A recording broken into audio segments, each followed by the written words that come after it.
तर आज आपण ना वडा सांबार म्हणजेच मेदू वडा आणि सांबार बनवलेला आहे।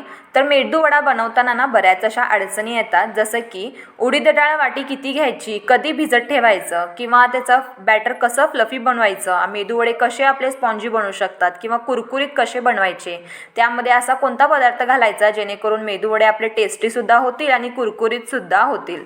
आणि त्याचबरोबर सांबार कसा बनवायचा, तर आता सांबार ना अगदी वेगळ्या पद्धतीने दाखवला आहे बरं का।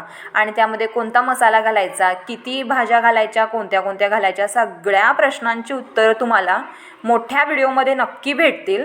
तर आता तुम्हाला जर संपूर्ण माहिती पाहिजे असेल तर लिंक दिलेला आहे, नक्की चेक करा आणि आवडेलच आवडेल तुम्हाला। आणि अशा प्रकारे एकदा वडा सांबार अशा पद्धतीने नक्की करून बघा, घरच्यांनासुद्धा खूप आवडेल। तर आता चला व्हिडिओ बघा आणि मग आवडल्यास मात्र सबस्क्राईब करायला विसरू नका, सोबत शेअरसुद्धा करा। थँक्यू।